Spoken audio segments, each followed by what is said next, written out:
اس مختصر اور فانی زندگی میں اللہ نے بڑے عجائب و غرائب دکھائے۔ ایک دفعہ میں یہاں امام ہو گیا تھا، ابتدائی زمانہ تھا، میں تھا اور ایک مؤذن صاحب تھے، وہ مؤذن صاحب مسجد میں سوتے تھے، پیچھے ایک چھوٹا سا کمرہ تھا، اس میں رہتا تھا۔ عشاء کے بعد ایک شخص آیا، اس نے کہا کہ ہم جنازہ لائیں گے لیکن ذرا دیر سے لائیں گے۔ مجھ سے غلطی ہو گئی، میں نے کہا چلو ٹھیک ہے۔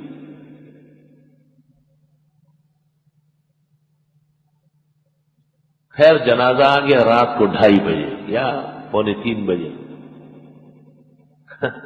لیکن اس دیوار کے پیچھے رکھ دیا، وہاں نہیں۔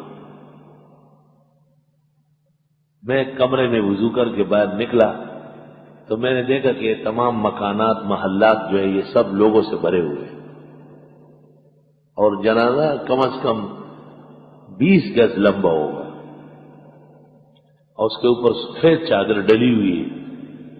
میں نے دل میں کہا کہ اب پس تو گئے ہو، اگر پیچھے بھاگیں گے تب بھی نہیں چھوڑیں گے، بہتر یہ ہے کہ ہمت کرو اور وہی دغیرت مرگم دغیرت فن گئی۔ میں آیا، میں نے کہا صفحے بناؤ، تو صفحے اس طرح بنائی جیسے ایک کے اوپر دوسرا کندھے پہ سر رکھے دیکھنے کے لیے۔ اب میں زمادر میں ایسا رخشی میں اللہ اکبر اللہ اکبر اللہ اکبر اللہ اکبر، کمرے سے منڈا میں بس جنازہ و شما سر مجھ سے کار دے دو۔ خیر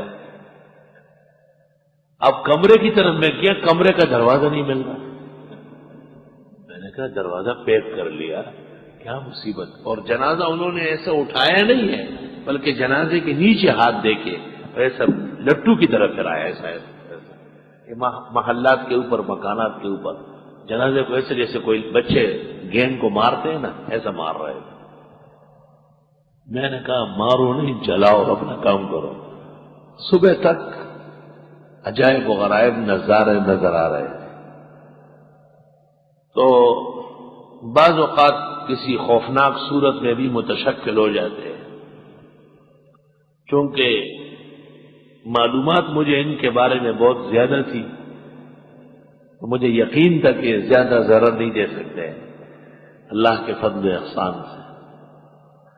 ہاں بشری تکلیف ہوتی ہے، خون گرم ہو جاتا ہے، دل کی دھڑکن پیدا ہو جاتی ہے۔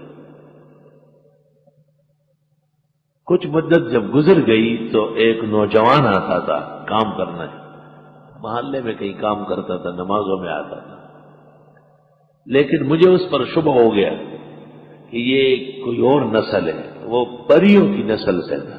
ایک دن میں نے اسے ایسا پکڑا ہاتھ سے تو وہ یکدم لڑکی ہو گیا، لڑکیوں کا لباس، ہونٹ، سب چیزیں، اور یہاں تک کجل اور زلف ایسے پیچھے کی طرف۔ جب باہر نکلتا تھا تو لڑکا پھر رہا، نماز میں کھڑا ہے صف میں، اللہ اکبر و کبیرہ۔ تو جنات چونکہ آتشی مخلوق ہے، اس واسطے عامل کسی خیال میں نہ رہے، بیدار رہے ہمیشہ۔ اول تو یہ کام کرنے ہی نہیں، 1000 بار توبہ، اور میں تمہیں نصیحت کرتا ہوں کہ اس کام سے دور رہو بالکل۔ ثانیاً اگر خواہ مخواہ باز نہیں آتے ہو تو پھر اعتماد پورا نہ کرنا، اپنے آپ کو ہمیشہ بچائے رکھو، جہاں تک ہو سکے کوشش کرو، کیونکہ وہ موقع کے انتظار میں رہتے ہیں۔